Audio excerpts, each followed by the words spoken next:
Olá, meu amigo do Marco Chirônico. Estamos chegando com a nossa newsletter desse sábado. Na verdade, esta é a minha segunda tentativa de gravação de hoje.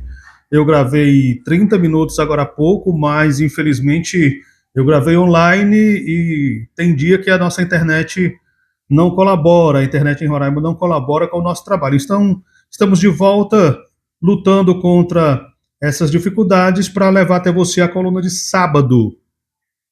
É um compromisso meu fazer aos sábados uma coluna em vídeo para você. Então estamos aqui com esse compromisso para fazer um resumo da semana. Eu vou tentar ser rápido porque diante da tentativa que não deu certo anteriormente, acaba ficando inviável prolongar muito esse vídeo. Eleição suplementar, um dos principais tópicos, o assunto principal, está todo mundo falando sobre isso. Eu, inclusive, teremos uma eleição suplementar que vai custar 16 milhões e meio de reais. O TRE respondeu ao TSE que tinha e tem condições de realizar o pleito, mas a esse custo, 16,5 milhões de reais, sendo que mais de 8 milhões serão destinados a logística, não exatamente a logística, mas é o pagamento de diárias dos servidores. 3 milhões para combustível, 1 milhão para lanches, comidas, enfim, ou seja, o voto do eleitor roraimense vai custar muito caro. Aliás, sempre custa, né? As eleições custam muito caro, a democracia custa muito caro.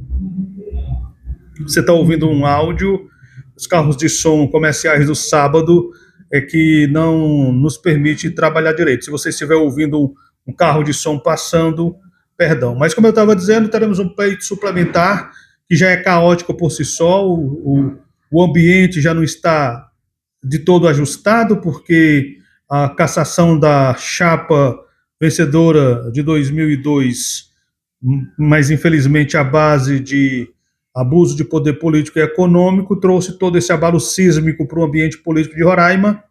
Temos aí um governador interino constitucionalmente garantido, porque na sucessão de poder de poderes, na verdade, dentro quando o governador é cassado, é o presidente da Assembleia que assume, estando apto para isso. Sampaio estava, nós já falamos sobre isso, está como governador interino, agora defendendo que a eleição seja indireta e não direta, porque a eleição direta, como eu acabei de dizer, é muito custosa para os cofres públicos. Nós estamos falando de dinheiro público, meu, seu, nosso, dos impostos que nós pagamos todos os anos, muito alto, uma carga tributária desumana, que geralmente é drenada para o ralo da corrupção, e inclusive da corrupção eleitoral.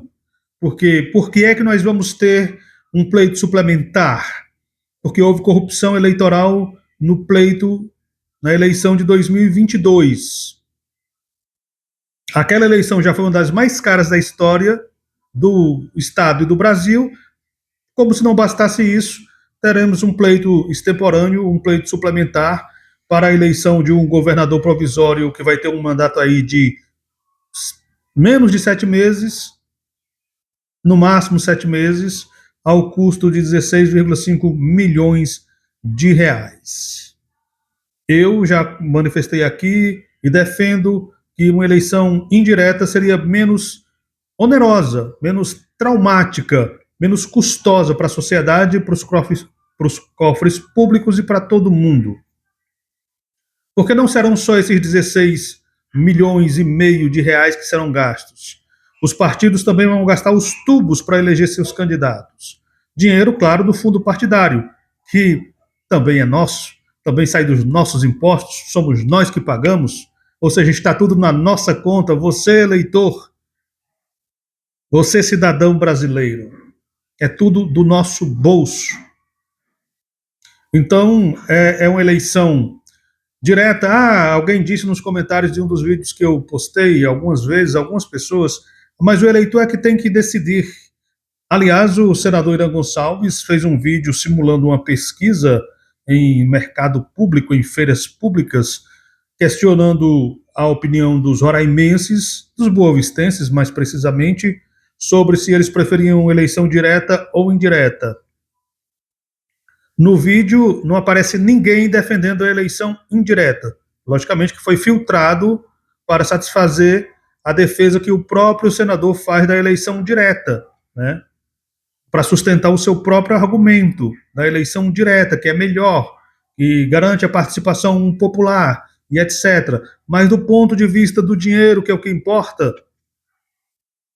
no frigir dos ovos, é uma eleição muito cara, muito onerosa, muito além de causar todo esse tumulto desnecessário.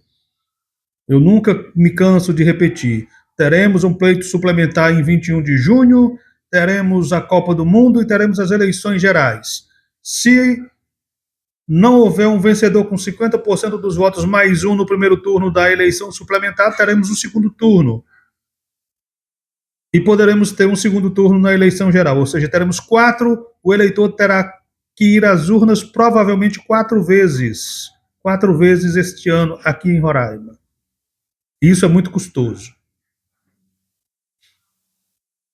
Um dos outros assuntos que eu toquei essa semana e trago como resumo, a Polícia Federal indiciou um sobrinho do ex-governador Antônio Denário sob acusação de extração ilegal de diamante na área indígena Yanomami e de tráfico de diamantes. Ele já tinha sido preso na BR com um valor bastante significativo de minérios e aí agora está sendo indiciado por tráfico de diamantes.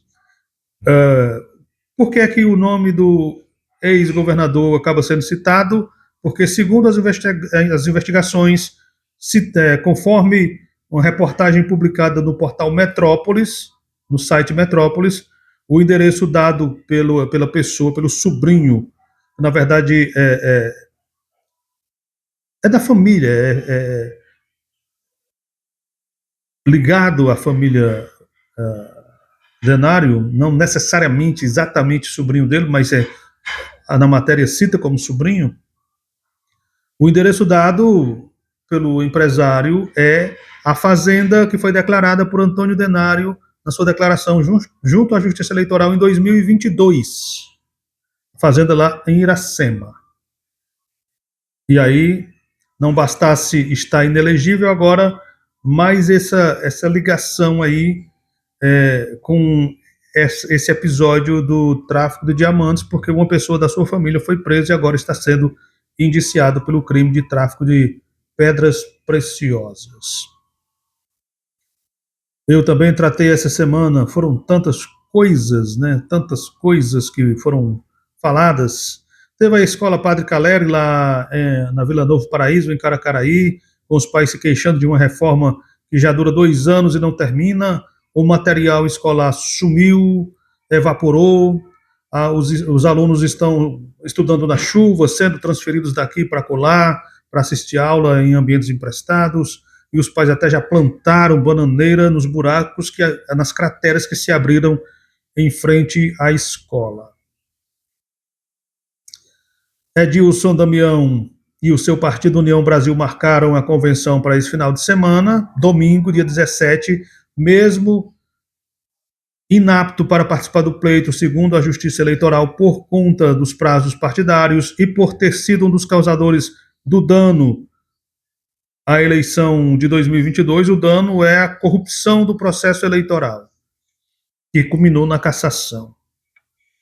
Sendo um dos litisconsortes, um dos participantes, era vice na chapa de Denário, virou governador, foi cassado, estava no cargo.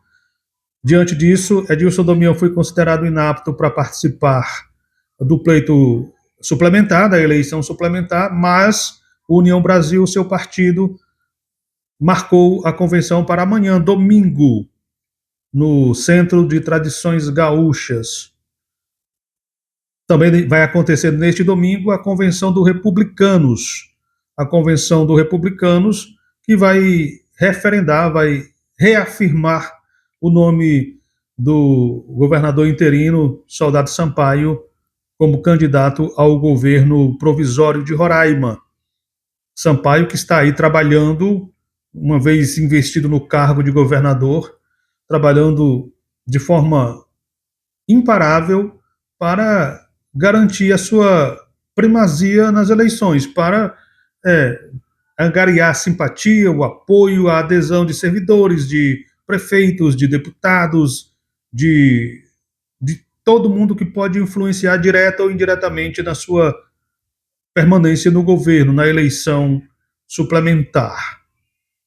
Eu já falei que qualquer outro que estivesse sentado na cadeira no seu lugar estaria fazendo exatamente a mesma coisa, porque é assim que funciona a política. A única coisa que não pode acontecer são ilegalidades. A única coisa que não pode se lançar mão são de jeitinhos. A única coisa que não pode se fazer é subverter a ordem legal, porque aí depois abre-se espaço para contestação.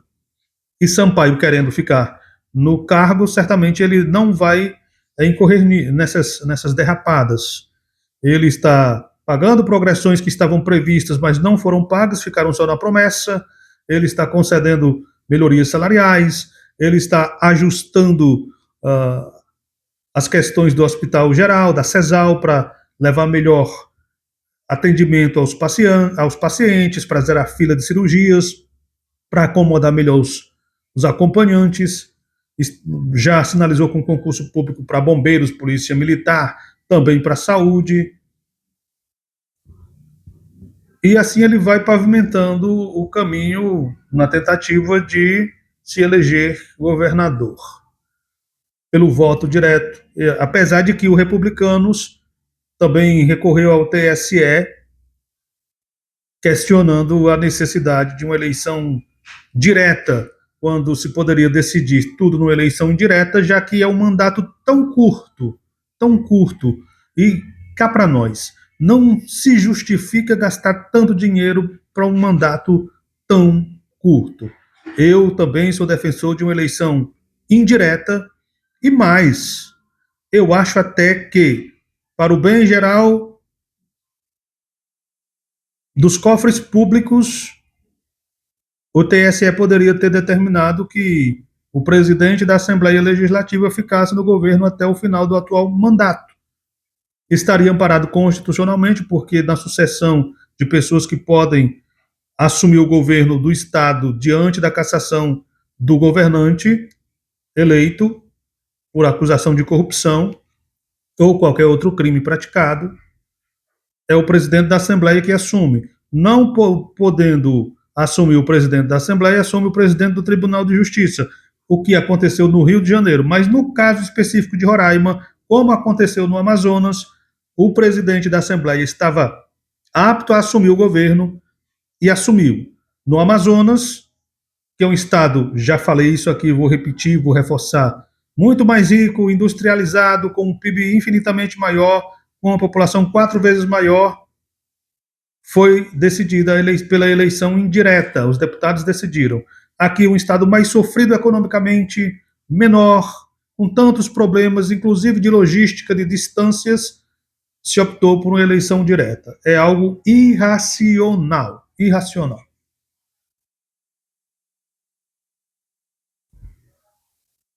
Só reforçando, amanhã o Republicanos também realiza a sua convenção para confirmar o nome de Saudade Sampaio como candidato ao governo de Roraima. Outros partidos, vários aliás, vão realizar suas convenções também apresentando seus nomes. Nós vamos acompanhar tudo para trazer aqui na segunda-feira ou ainda amanhã um resumo de tudo que aconteceu.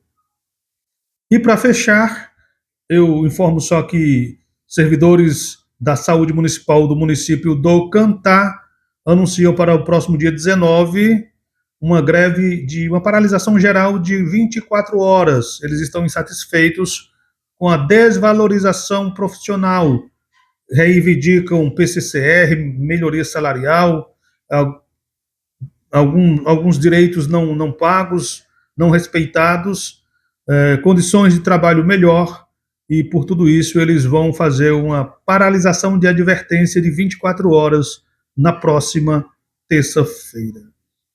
Então esse é o nosso resumo deste sábado.